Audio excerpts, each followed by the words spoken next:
대한민국 검찰처럼 영장 청구권이 독점이 돼 있고 수사 기소권, 공소유지권, 형 집행권 이렇게 권력이 집중돼 있는 다른 나라는 없는 것이죠. 네. 그렇습니다. 네, 그렇습니다. 네.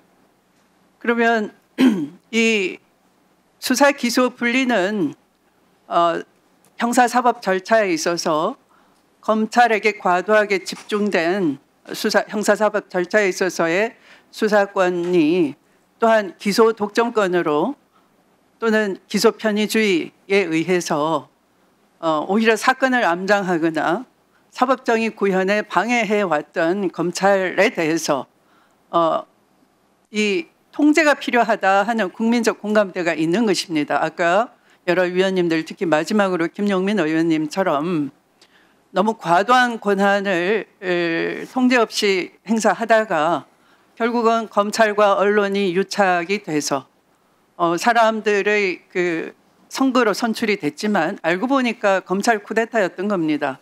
또 그것이 견제받지 않는 상태로 12.3 내란이 일어났던 것이고요. 이 자리에 법무부 차관님 계시지만 지금 상황이 어떻습니까? 법무부 장관, 전임 법무부 장관 그리고 검찰총장 모두 다 내란에 연루된 혐의로 수사 대상인 상태 아닙니까? 이미 압수수색을 받은 상태이고요.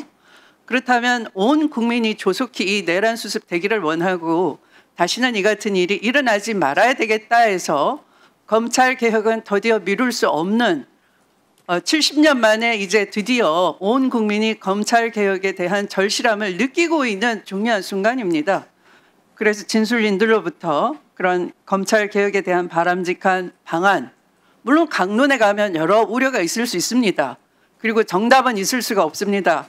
모든 제도는 선택일 뿐이고 결단일 뿐입니다. 거기에 일어나는 시행착오는 거듭 수정돼야 되는 것이지 한 방에 완결한 제도를 찾는 것은 노력은 가능하나 완벽한 제도를 찾을 때까지 기다린다 하는 것은 개혁을 안 하는 것과 똑같다라는 그런 반복된 통찰을 우리에게 요구하고 있는 겁니다. 누가요? 이 순간에도 국민들께서 그렇게 요구하고 있습니다. 그런 점에서 우리 진술인들께서는 좀 더 어떻게 보면 진지한 자세, 국민의 여망에 버금가는 그런 자세로 이후에도 많은 자문을 부탁드리겠습니다. 오늘도 물론 감사드립니다. 그런데 우선 아까 김용민 의원님과도 잠깐 우리 차진아 교수님께서 질문과 답변을 주고받는 걸 제가 지켜봤는데요. 아까 이렇게 말씀을 하셨습니다. 이 검찰총장은 헌법에 명시되어 있기 때문에 공소청장으로 바꾼다라고 하면은 그 명칭 바꾸는 그 자체가 헌법상의 기관을 헌법 하위의 법률로서 바꾸는 것으로서 위헌이다 이렇게 말씀하시면서 아까도 같은 기조로 답변을 하셨습니다. 그런데 또 예시를 하면서 헌법에서 대통령, 국회 이렇게 명시한 것을 총통 인민회의 이렇게 법률로 바꿀 수 있느냐 이런 예시를 드셨어요. 또 감사원도 언급을 하셨습니다. 그런데 진술인께서는 이 검찰총장을 헌법기관이라고 생각하십니까?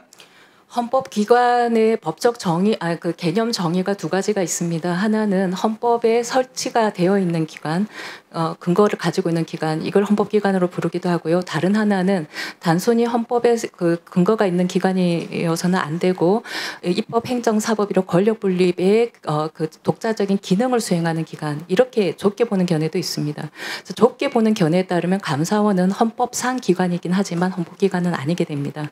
그러나 넓게 보면 감사원이 헌법에 설치의 근거가 있기 때문에 그것은 헌법기관으로 볼 수 있고요. 그래서 넓게 보게 된다면 검찰총장도 헌법에 명시가 되어 있기 때문에 그렇습니다. 그래서 헌법상 기관이라 볼 수 있고요.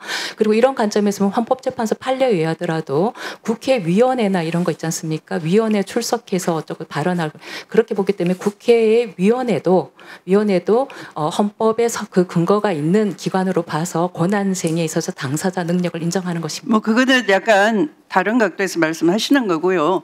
국회의원은 개개인이 헌법기관 맞습니다. 그러나 검찰총장은 중앙행정관서장입니다. 그래서 이 중앙행정기관의 중앙행정관서장은 헌법기관이 아니기 때문에 진술인이 예를 든 국회나 또는 대통령, 심지어 감사원 이런 독립성이 명시된 그런 기관과 공직자로서의 중앙행정관서장으로서의 이 검찰총장은 얼마든지 법률로 명칭 변경이 가능하다고 저는 생각을 합니다. 저는 생각이 또 그것이 다르고요. 예. 아마 이 법률을 다루는 모든 분들의 대체적인 개념입니다. 그래서 진수님께서 그렇게 생각을 갖고 계시더라 하더라도 저 개인적으로는 좀 선뜻 이해가 잘 안 돼서 그런 근데 질문을 저기 드리는 위원장님 제가 것입니다. 좀 보충 설명을 드려도 될까요? 아니 됐습니다. 위원회 같은 네. 경우에는 의원하고 다르고요. 네. 지금 국회의원을 말씀드린 아니 게 아니라 그런 위원회를 말씀드린 됐습니다. 겁니다. 위원회 뭐 이렇게 나아갈 필요가 그래서 없고요. 저한테 그 네. 위원장님의 의견을 강요하실 권리는 없다고 강요하지 봅니다. 않습니다. 네, 이 진술인의 진술에 대해서 의문점을 국민을 대신해서 제기하는 것입니다. 국민들께서도 참고가 되실 의견이기 때문입니다. 자, 그러면 더 이상 질의하실 위원님이 안 계시면 오늘 공청회는 이것으로 마치겠습니다.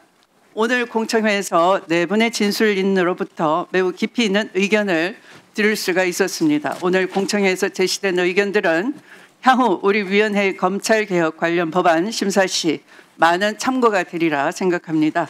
다시 한번 참석해 주신 진술인들께 감사의 말씀을 드립니다. 이석하셔도 되겠습니다. 수고하셨습니다.